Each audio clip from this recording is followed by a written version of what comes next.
Ladies and gentlemen, welcome to Chanel Jasmine, the best novel Chanel for romantic stories. Hai guys, selamat datang di channel Jasmine, channel terbaik untuk menyimak novel-novel romantis. Mohon dukung channel ini dengan subscribe, like dan share video-video yang ada di channel ini. Terima kasih.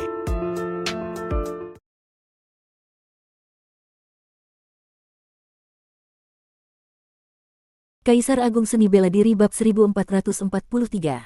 Kekacauan, reinkarnasi, penciptaan. Dia memiliki bakat seperti ini. Kilatan cahaya tajam bersinar di mata leluhur Xuanzhen. Sekalipun ia telah hidup untuk waktu yang sangat lama, ia belum pernah melihat bakat yang begitu luar biasa.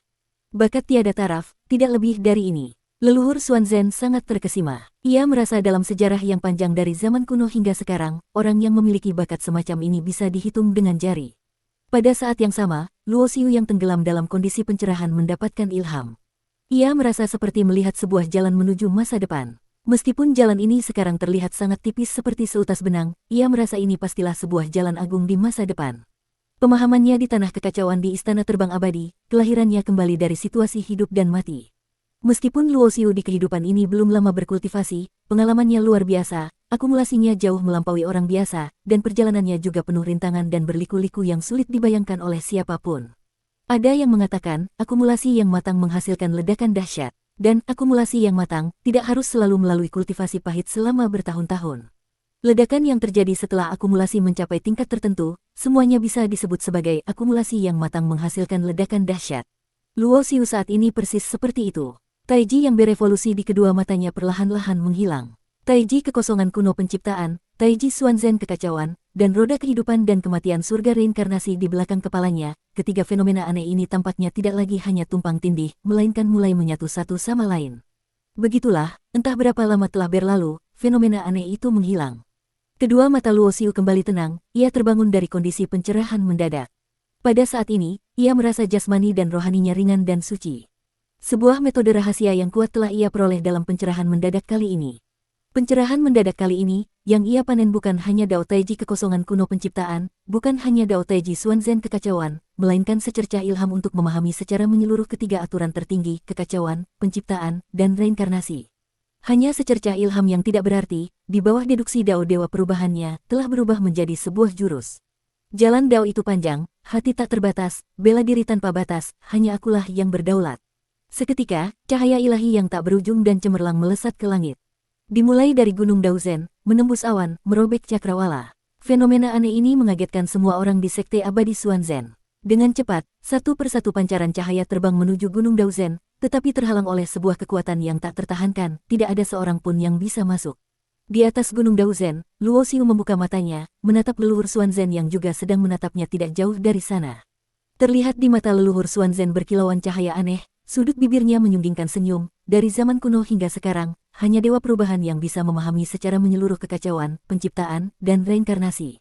Mungkinkah kau dari klan Taisang? Luo Xiu mendengar ini, hatinya terkejut. 6 klan kuno tidaklah harmonis. Leluhur Xuanzhen berasal dari klan kekosongan kuno, mungkin saja ia adalah orang yang memusuhi klan Taisang. Kau tidak perlu khawatir, aku tidak memiliki permusuhan terhadap klan Taisang. Kukira sejak Yang Mulia Taisang Yu lenyap, warisan klan Taisang telah benar-benar putus. Tak disangka setelah waktu yang begitu lama, tiba-tiba muncul satu lagi. Bahkan menurutku, bakatmu, kualifikasimu, kesempatan takdirmu, dan bakat pemahamanmu, jauh di atas Yang Mulia Taisang Yu pada zaman era purba atas. Leluhur Xuanzhen tersenyum tipis, tetapi kau harus berhati-hati, jangan sampai klan Roh Kudus mengetahui identitasmu. Jika tidak, mereka pasti akan menargetkanmu. Sekalipun tidak bisa mendapatkan 9 teknik terlarang Taisang yang legendaris darimu, mereka juga tidak akan membiarkan seorang dari klan Taisang tumbuh besar dan di masa depan mengancam fondasi klan Roh Kudus. Sayangnya saya sudah ditemukan oleh mereka. Kali ini junior bersembunyi di dalam sekte ini justru karena dikejar-kejar oleh klan Roh Kudus, kata Luo Xiu dengan pasrah. Oh, kalau begitu, pencarian besar-besaran yang dilakukan oleh klan Roh Kudus di seluruh wilayah 4 penjuru, yang mereka cari adalah kau. Leluhur Xuanzhen mengerutkan kening, klan Roh Kudus selalu bertindak sewenang-wenang. Dan klan Roh Kudus serta klan Taisang hampir merupakan musuh bebuyutan sampai mati. Aku memiliki beberapa kekhawatiran, tidak bisa banyak membantumu. Luo Xiu mendengar ini, tentu ia tahu bahwa yang dikhawatirkan oleh leluhur Xuanzhen adalah klan kekosongan kuno di belakangnya. Meskipun ia telah meninggalkan kekosongan kuno, hatinya masih terikat pada klan kekosongan kuno. Tetapi jika di masa depan kau menghadapi masalah, kau bisa kembali ke sini. Leluhur Xuanzhen tiba-tiba berkata, karena kau telah memahami Dao Taiji Xuanzhen kekacauanku di sini, maka kau bisa dianggap sebagai muridku. Kau adalah klan Taisang, memiliki dewa perubahan dan 9 teknik terlarang. Aku juga tidak bisa mengajarimu banyak hal. Aku hanya berharap di masa depan jika kau bertemu dengan bakat yang bisa diasah, kau akan mewariskan warisan Taiji Xuanzhenku. Luo Xiu sedikit ragu, tetapi pada akhirnya ia tetap angkat bicara. Junior memiliki satu permintaan. Permintaan apa? Setelah merapikan bahasanya, Luo Xiu menceritakan perihal Lu Fan. Ia menggunakan identitas Lu Fan untuk berlindung di sini. Saat akan pergi, ia tidak bisa tidak melakukan sesuatu. Ada kejadian seperti ini. Mendengar ini, wajah leluhur Xuanzhen seketika menjadi muram. Meskipun sekte abadi ini ia yang dirikan, tetapi selama bertahun-tahun ia telah mengasingkan diri di sini dan tidak pernah ikut campur dalam urusan sekte. Jika ia tidak mengetahuinya, ya sudahlah. Tetapi karena masalah ini telah sampai ke telinganya, dan juga diajukan oleh pemuda yang ia hargai, sebagai leluhur pendiri sekte abadi Xuanzhen, tentu saja ia tidak bisa tinggal diam.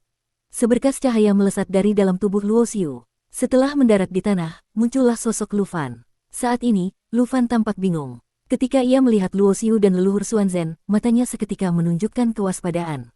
Siapa kalian? Mengapa kalian mengurungku? Tanya Lu Fan. Orang yang mengurungmu adalah aku. Aku menggunakan identitasmu untuk masuk ke dalam sekte abadi, untuk bersembunyi dari kejaran musuh. Luo Xiu menjelaskan, adapun penampilannya, ia sudah kembali ke wujud aslinya. Beliau ini adalah leluhur Xuanzhen. Leluhur akan menegakkan keadilan untukmu, kata Luo Xiu lagi. Leluhur, mata Lu Fan terbelalak. Luo Xiu tidak pergi ke aula agung Xuanzhen itu. Ia percaya dengan turun tangannya leluhur Xuanzhen secara pribadi, masalah Lu Fan pasti bisa diselesaikan. Pencerahan keduanya di Gunung Daozhen berlangsung selama 3 tahun. Gadis suci api ekstrim sudah lama pergi, sehingga Luo Xiu tidak lagi perlu pergi ke aula agung Xuanzhen. Ia tidak ingin menampakkan diri, tidak ingin orang-orang dari klan Roh Kudus tahu bahwa ia bersembunyi di sekte abadi Xuanzhen. Tidak lama kemudian, Luo Xiu tiba di kota abadi di dekatnya, yaitu kota abadi tempat ia pertama kali bertemu dengan Lu Fan. Sudah begitu lama berlalu, tampaknya klan Roh Kudus masih belum menyerah untuk mencarinya. Bahkan klan Yuanxi juga sedang mencari sesuatu. Hal ini membuat kening Luo Xiu berkerut dalam. Di dalam kota abadi, ia mendengar kabar angin, sepertinya ada murid dari klan Roh Kudus yang datang ke sini untuk mencari informasi. Meskipun wilayah penjuru ini luas, tetapi jika aku terus berada di sini, maka dengan kekuatan klan Roh Kudus dan klan Yuanxi, tidak akan lama lagi mereka bisa menemukan keberadaanku. Entah bagaimana kabar kakak tertua dan kakak kedua. Tampaknya jika aku ingin menghindari kejaran klan Roh Kudus dan klan Yuanxi, aku hanya bisa pergi berlindung ke wilayah penjuru lain. Luo Xiu hanya berpikir sejenak dan di dalam hatinya sudah memiliki rencana. Ia akan pergi ke wilayah penjuru lain untuk bersembunyi, maka tentu saja ia harus membuat orang-orang dari klan Roh Kudus dan klan Yuanxi mengira bahwa ia masih berada di wilayah 4 penjuru. Dengan begitu, kedua klan itu akan tetap mencari di wilayah 4 penjuru, sementara ia pergi ke wilayah penjuru lain. Tampaknya aku harus membuat sedikit keributan.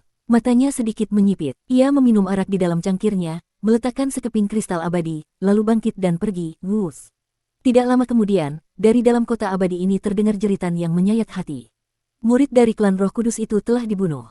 Luo Xiu sengaja menunjukkan celah agar murid dari klan Roh Kudus itu menyadari identitasnya, lalu dengan sengaja menyembunyikan kekuatannya agar pihak lain bisa mengirim pesan, barulah setelah itu ia membunuhnya. Setelah membunuh orang, ia berubah menjadi pancaran cahaya dan hendak meninggalkan kota abadi ini. Dasar orang sombong lancang, berani-beraninya melakukan kejahatan di dalam kota. Berhenti, sebuah teriakan marah terdengar. Setiap kota abadi pasti memiliki ahli yang menjaganya, dan penguasa kota abadi ini adalah seorang dewa langit yang kuat. Tuan penguasa kota telah turun tangan. Sudah berapa tahun tidak melihat kehebatan tuan penguasa kota. Banyak orang yang tak henti-hentinya terkesima. Bagi penguasa kota abadi, orang-orang yang telah lama tinggal di sini semuanya menyimpan rasa hormat dan segan.